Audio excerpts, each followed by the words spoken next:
hati itu terbuka, cahaya itu sudah menerpa. Ada tandanya Rasul? Ada, kata Rasul. Apa tanda yang pertama? Tanda yang pertama at-tajafi an darul ghurur. Katanya. Tanda pertama. Maka kita akan merasa renggang dari dunia. Dia mulai merenggang dari dunia. Kena cahaya terus, dapat kebaikan terus, hatinya makin lapang dan dia merasakan kenikmatan.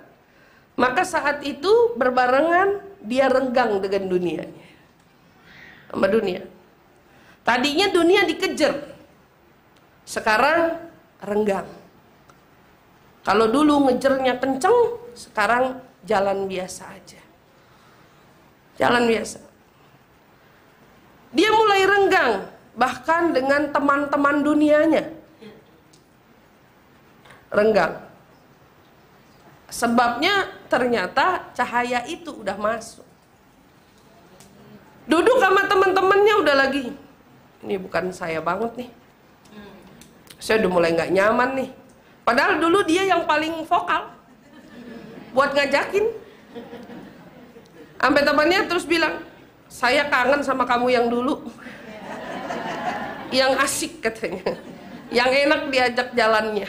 Nah, ternyata ini bukan kendali dia lagi. Kan tadi kita baca di ayat-ayat sebelumnya bahwa kalau cahaya itu adalah kehendak Allah,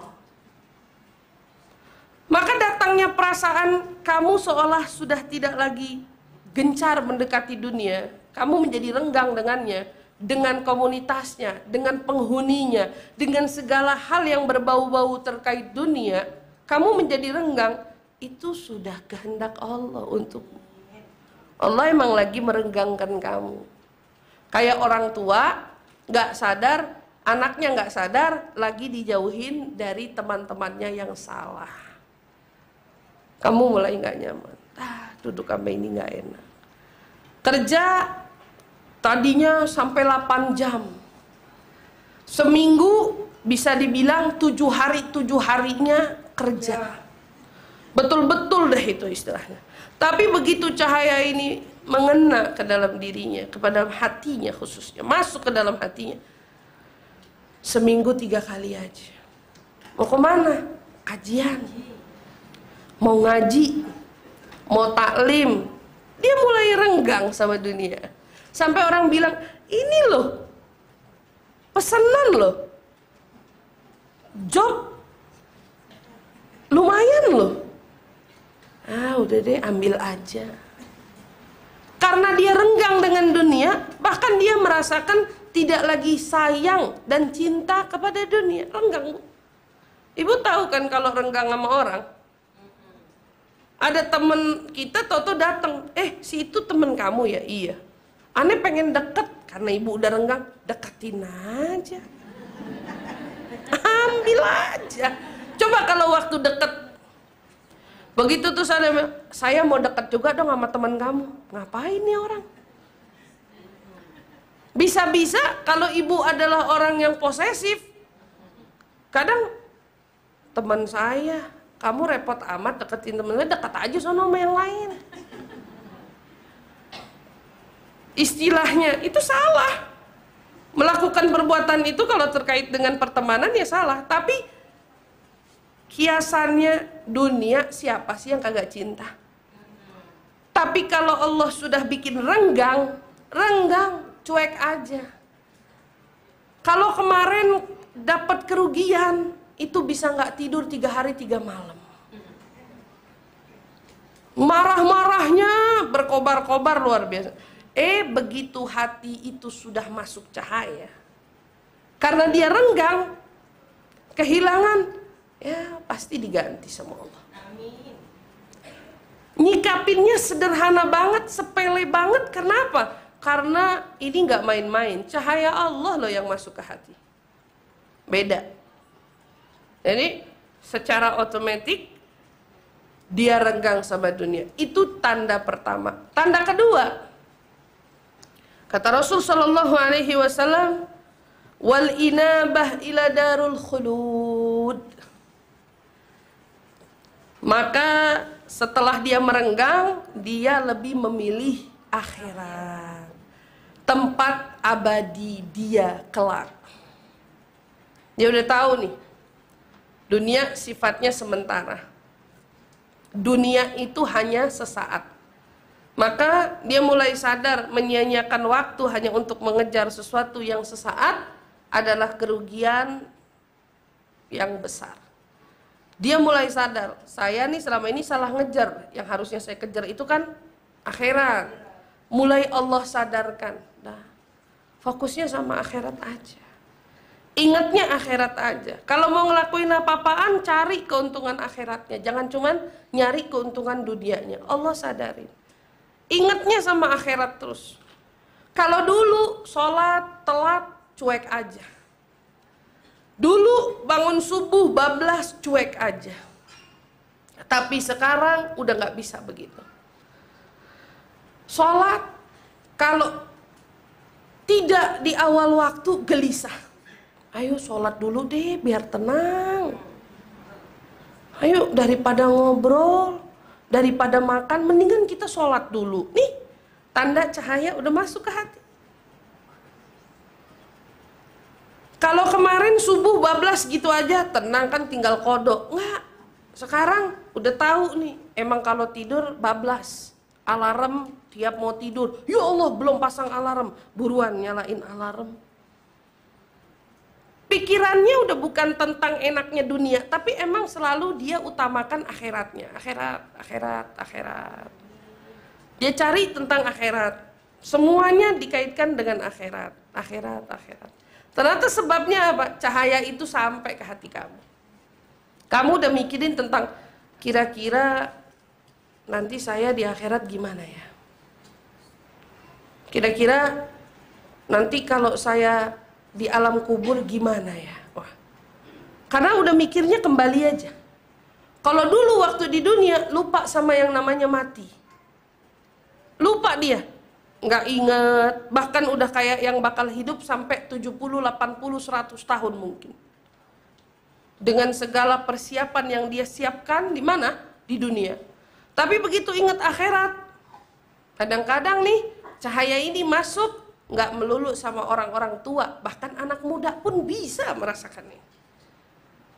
Masih kecil, masih muda, anak-anak, remaja, anak-anak sekolah, pekerja dan lain sebagainya, ibu-ibu muda bisa ngerasain.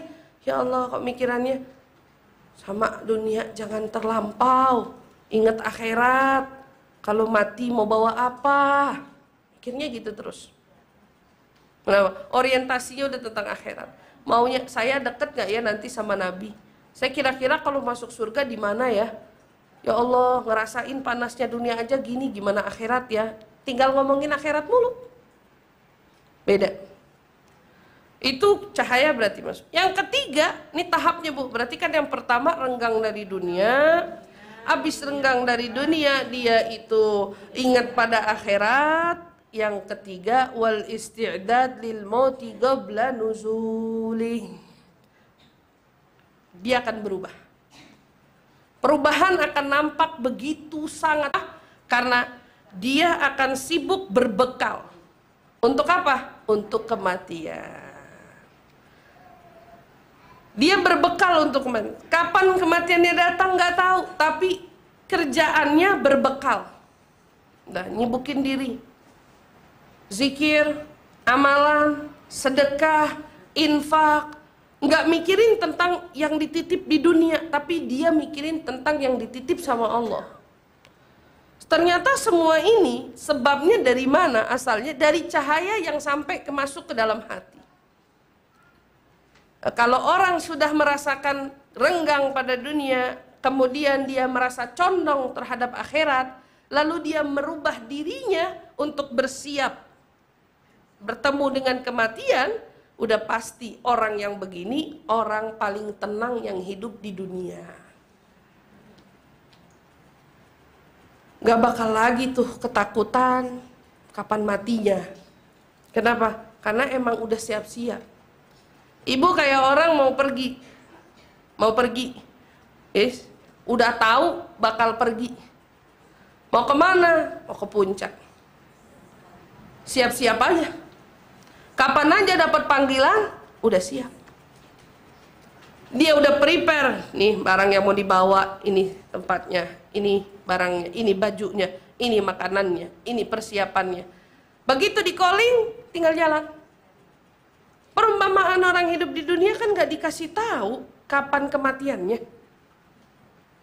Artinya tingkat berbekal itu dan persiapan harusnya lebih penting, lebih kita kedepankan daripada yang lainnya. Maka di sini subhanallah, ingetin sama kita, ternyata hati itu betul-betul luar biasa. Jika kita merasakan cahaya itu, maka yang nampak dalam diri kita pastinya adalah kebaikan. Nah, ini yang disebut dengan Allah.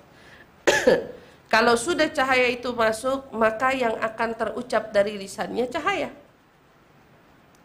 Yang akan dilihat oleh matanya, cahaya. Yang akan didengar oleh telinganya, cahaya. Yang akan mengantarkan hatinya dan pribadinya, anggota tubuhnya di dalam berjalan, melangkah, cahaya. Dibilang apa? Ini yang disebut dengan cahaya, maksudnya apa? Kalau ngomong, yang keluar baik. Kan cahaya. Kalau cahaya baik apa enggak? Baik. Kalau ngomong baik.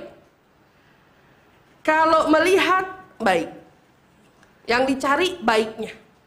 Makanya kan kita diingetin kalau punya mata, jangan punya mata lalat. Tahu mata lalat, Bu? Dulu kita kecil ada film Satria Baja Hitam. Satria Baja Hitam itu ngomong-ngomong sampai sekarang itu nyamuk apa lalat sebenarnya? Hah? Bingung. Saya juga nggak tahu itu apa. Sama, nggak paham. Tapi yang kita ingat matanya, mirip sama matanya lalat, ya, mirip matanya sama matanya lalat. Kita diajarin punya mata jangan kayak matanya lalat. Karena matanya lalat itu nyarinya sampah. Nyarinya kurang. Nih kalau ibaratnya ada tembok, temboknya yang dicari bompalnya. Yang dicari yang gak ratanya. Yang dicari yang gak simetrisnya. Nih orang yang begini nih, ini mata-mata lalat. Mata-mata bahaya. Kalau ngeliatin orang, yang kurang apa ya nih orang? Dilihatin dari atas sampai bawah. Yang kurang apa nih ya? Sampai bikin orang lain yang dilihatin sama dia. Ada apa? Ada yang salah sama saya? Mata laler. Ya, emang kita kalau laler mau nyamper aja gelas kita ketakutan. Sono. Geli sama dia, kotor. Subhanallah. Kebayang ada manusia punya mata kayak laler. Hinggapnya di tempat-tempat yang memang pantas laler hinggap di sana. Subhanallah, jaga nih mata lalat bahaya. Jangan sampai ada dari kita yang punya mata itu. Tapi jadilah mata seperti mata lebah. Disuruh jadi mata lebah. Kenapa mata kita disuruh jadi mata lebah? Karena lebah itu nyarinya taman. Udah di taman nyarinya bunga. Taman aja kan udah indah kan? Tapi dia nggak cukup, yang dicari bunganya. Mana bunganya? Di situ ada lebah. Sampai kalau lebah lewat kita teriak pahit, pahit, pahit, pahit, pahit. Takut. Padahal mungkin kalau lebah hinggap di kamu kayak bunga maksudnya lebah gitu. Tapi kita takut sama lebah. Subhanallah, takut, pahit, pahit, pahit katanya. Takut, istilahnya takut. Takut itu lebah nyamper, kita kena tusuk buntutnya ya, tusuk buntutnya. Subhanallah. Tapi dia punya mata indah. Walaupun dia sudah berada di taman, dia tetap nyari bunganya. Nggak sampai di situ. Sudahlah dia mencari bunga, apa yang dia keluarkan? Dulu kalau saya ke puncak nih, masih kecil ceritanya, di puncak tuh ada bunga. Katanya kalau disedot manis. Bunga apa itu, Bu?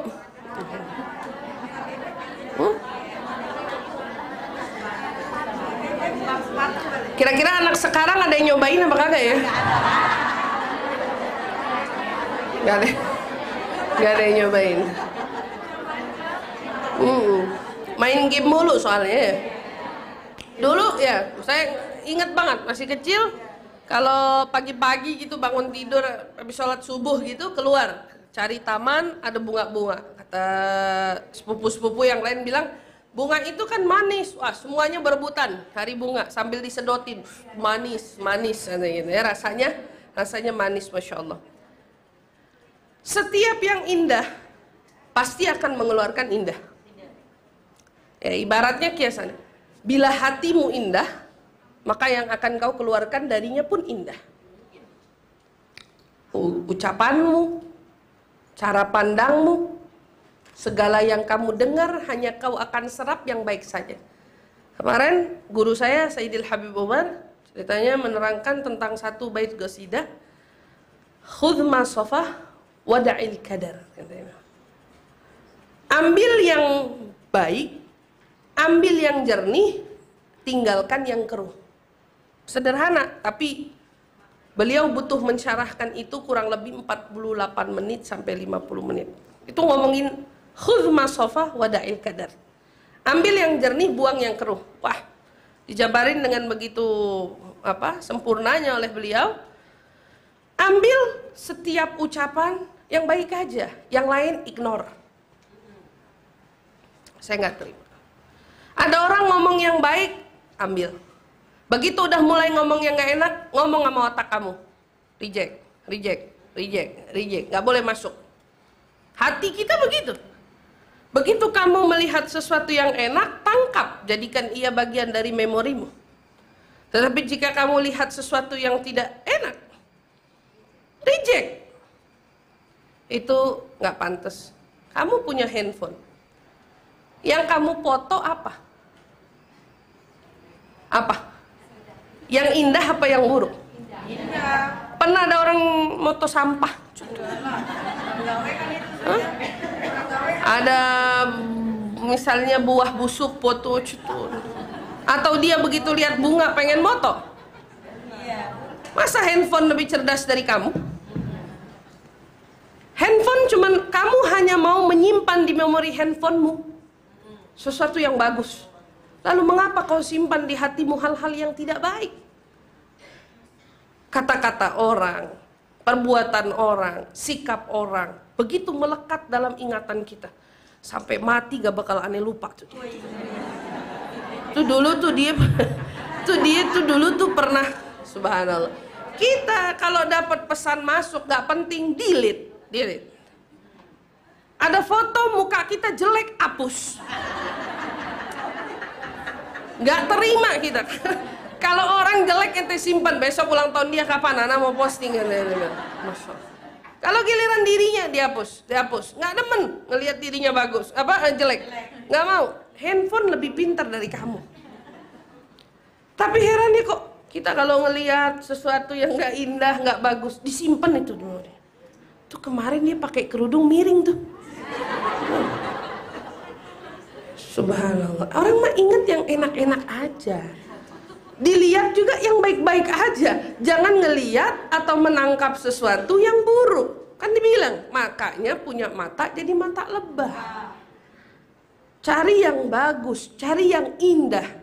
Maka telingamu pun sortir informasi.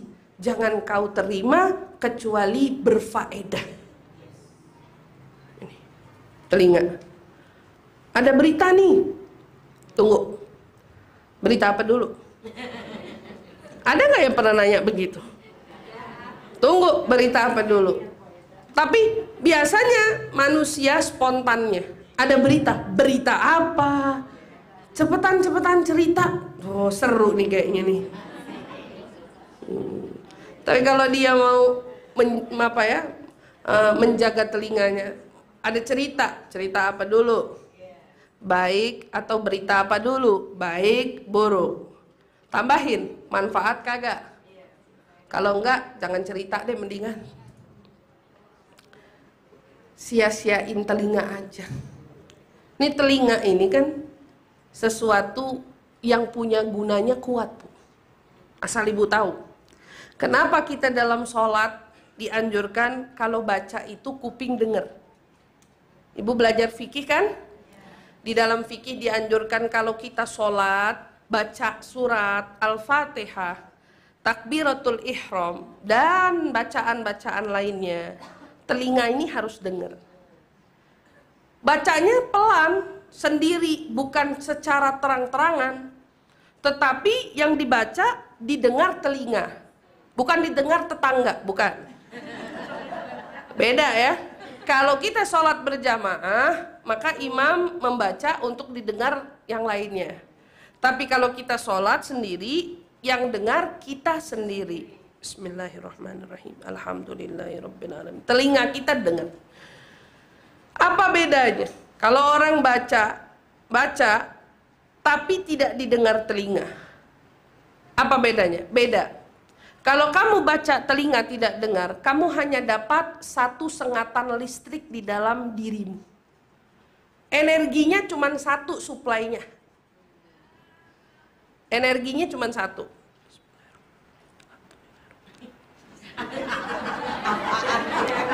Kan mulutnya ngomong, baca kan? Tapi suplainya satu. Beda sama yang kalau baca Bismillahirrahmanirrahim, Alhamdulillahirrahmanirrahim. Telinganya juga dengar.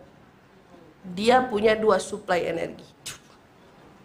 Booster dapatnya 2 kali. Orang zikir baca sendiri, kupingnya nggak dengar. Satu sengatan listriknya dia. Hatinya itu mengeluarkan powernya satu.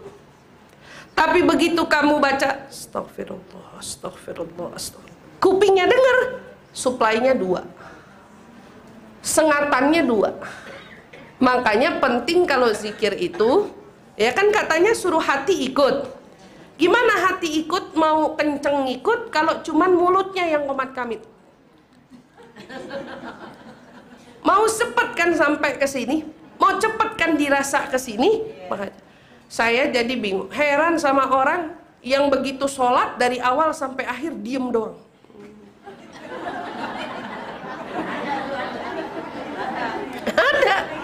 Ada yang begitu dari awal. Kapan bacanya? Ya. Ngerti apa? Sebenarnya dia ngerti apa kagak gitu ya? Tahu apa kagak? Pas kita tegur, saya pernah Bu, sebelah saya begitu. Bu maaf, ibu sholat baca, tahiyat diem dong. Tahu-tahu tangan aja diangkat. Begitu saya tanya kenapa, jawabannya baca dalam hati. Itu gimana? Listrik itu kan harus connect. Yang mengkonekkan hatimu itu mulut, mata. Ini kan panca indera. Gimana kamu langsung bilang hati? Panca inderanya gimana koneknya? Pintunya kan jendelanya mata dan telinga. Ini sumber, ini semuanya. Maka kalau zikir dikuatkan suaranya walau sedikit. Allahumma shalli ala sayyidina Muhammad wa ala ali sayyidina Muhammad. Allahumma shalli. Suplai energinya 2. Sholat gitu juga, hati-hati dengan zikir yang cuman berlandaskan mulut doang atau hati doang. Itu sih salut saya, hebat banget. Kalaupun ada yang seperti itu, artinya ada nggak Ustazah orang yang zikiran atau beramal hanya dengan hatinya, zikir udah nggak pakai mulut lagi, pakai hati. Itu orang yang sudah menjadi sumber energi itu sendiri. Dia diem aja bikin orang taubat. Diemnya doang. Orang ngelihat muka dia aja, orang pengen nangis. Dianya udah jadi sumber energi.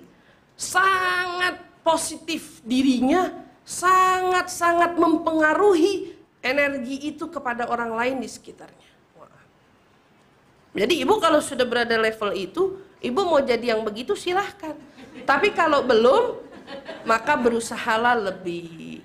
Kalau zikir itu dibaca sambil didengar oleh telinga. Baca Quran yang afdol itu dibaca sambil didengar oleh telinga. Makanya kan kalau dengar murotal bagus-bagus, suplainya cuma satu. Kuping doang. Tapi begitu dengar dan sambil ikut dibaca, suplainya dua. Energinya yang membuat connect dan membuat hati menjadi berenergi ada dua sumbernya, mulut dan telinga. Wahakata. Maka dari itu Allah Subhanahu wa taala berfirman di dalam surat Al-Hajj ayat 46, afalam yasiru fil ardi fatakuna lahum qulubun yaqiluna biha aw adhanun yasma'una biha فإنها لا تعمى الأبصار ولكن تعمى القلوب التي في الصدور. Ini orang-orang siapa? Mereka tidak pernahkah mereka berjalan di bumi? Kamu tuh sebegitu nggak pekanya, maksud Allah. Kamu jalan selama ini di bumi, tapi kok fatakuna lahum qulubu yaqilun. Kok kamu tuh nggak punya akal, hati untuk bisa memahami apa-apa yang terjadi di bumi ini? Kamu nggak bisa mikir, akalmu nggak kamu gunain dengan baik. Makanya Allah Subhanahu Wa Taala mengkiaskan hati ini, kalbu ini dengan pikiran, dengan akal kita. Jadi orang kalau akalnya jalan, hatinya pasti. Tapi kalau akalnya udah nggak jalan nih, hatinya gimana? Karena semuanya saling connect. Allah bahasa sehingga hati atau akal mereka nggak bisa paham sama apa yang terjadi dengan segala ketetapan yang Allah tetapkan di bumi ini. Apa lanjutannya? Au adzanu yasma'una biha. Telinga mereka ada, tapi nggak bisa dengar betul. Nasihat, teguran, peristiwa, kejadian dari apa yang sampai pada telinga mereka tidak betul-betul bisa mereka dengar itu dengan hatinya. Karena connect nih, enggak. Kamu nggak dengar. Makanya Allah sebut ternyata bukan matanya yang tidak melihat. Jadi matanya ada, telinganya ada. Lalu yang masalah di mana? Buta hatinya yang ada di dalam dada. Nasallallahu salamu wal afiyah. Jadi ibu dan rahmati Allah, cahaya ini bisa masuk kapan saja ke dalam hati. Tetapi kembali lagi, cahaya ini bisa begitu terhalangi oleh dosa, oleh banyaknya penyakit, oleh banyaknya maksiat, oleh noda-noda hitam dari maksiat-maksiat yang kita lakukan. Dia bisa menjadi penghalang untuk masuknya cahaya. Tetapi kalau ada sampai orang yang berada di fase tersebut, dia bukan lagi orang yang kita lihat umumnya. Ada orang buta, dia nggak bisa lihat cahaya. Ada orang tuli, dia nggak bisa mendengar suara. Tapi kalau ini, dia bisa melihat, dia bisa mendengar. Tapi ternyata yang buta dan tuli adalah hatinya. Dan kita di sini mau menjaga diri kita. Karena rasanya bila iman sudah mengakar di dalam hati, sudah masuk cahayanya ke dalam jiwa dan hati, ya, ke dalam kalbu kita, yang akan merasakan nikmatnya itu kita sendiri. Ibu akan berasa bagaimana tenangnya menjalani hidup. Bagaimana lapangnya hati menyikapi ketetapan dan ketentuan Allah dalam hidup. Banyaknya orang yang merasa hancur dan merasa dia itu jatuh bukan karena mereka miskin, bukan karena mereka kaya, bukan karena mereka bangkrut, bukan karena mereka apa, tapi karena mereka tidak punya hati yang lapang. Ada orang yang sudah punya, tapi jika hatinya dijangkiti oleh iri dan dengki, maka berapapun yang dia punya, dia akan terus merasa kurang karena dia melihat milik orang lain. Maka dia jauh dari rasa syukur dalam hati. Kalau dia tidak punya apa-apa, lalu dia ingkar, dia kufur akan nikmat yang Allah Subhanahu wa taala berikan, subhanallah. Maka dia akan menjadi orang apa? Hah? Orang apa yang seperti itu? Orang yang kufur akan nikmat, berarti dia adalah orang yang memberontak akan ketetapan Allah Subhanahu wa taala. Maka bukan soal masalah rumahnya yang kecil, ini masalah terkait hati yang tidak rela menerima ketetapan takdir. Berarti yang dilurusin nih hatinya. Rumah mau gimana juga, pendapatan mau seberapa juga, masalahnya itu ada di hati. Hatinya dia. Maka yang perlu dijaga itu selalu hati, Bu. Di zaman sekarang, zamannya banyaknya orang yang kita lihat mereka hancur, mereka rapuh, mereka hilang arah, mereka bergejolak jiwanya, mereka seolah tidak menemukan arti sesungguhnya dari hidup dan lain sebagainya. Ibu tanyalah, kalau ibu lihat dari jalan-jalan hijrahnya seseorang, ibu akan terdengar satu kata yang umum diucap oleh mereka semua. Apa? Mereka mendapatkan segalanya, tapi mereka merasa ada yang hilang dalam hidupnya. Ternyata yang hilang ini apa? Hatinya. Hatinya hilang. Ada, tapi nggak terasa. Ada, tapi nggak benar-benar bisa dilihat. Ada, tapi kayak nggak ada. Subhanallah. Kayak nggak punya hati jadinya. Sebabnya kenapa? Hati nggak ada. Makanya kita jaga. Kita jaga diri kita dengan terus meningkatkan keimanan, meningkatkan ketakwaan, ya, menjaga diri kita dari semua kemaksiatan, agar kita semua insya Allah bisa dianugerahkan Allah cahayanya yang begitu berharga, cahayanya yang begitu bernilai, yang insya Allah Allah Subhanahu wa taala tidak hanya pilih kita pada satu kesempatan, melainkan kesempatan demi kesempatan Allah selalu catat nama kita untuk layak mendapatkan cahayanya yang begitu sangat berharga. Mudah-mudahan Allah masukkan cahayanya ke dalam hati kita, sehingga kita semua bisa menjadi orang-orang yang renggang terhadap dunia, yang insya Allah begitu inginkan akhirat, dan mudah-mudahan kita bisa menjadi pribadi yang betul-betul mempersiapkan diri sebelum menjumpa dengan kematian. Insya Allah, amin, amin ya rabbal alamin.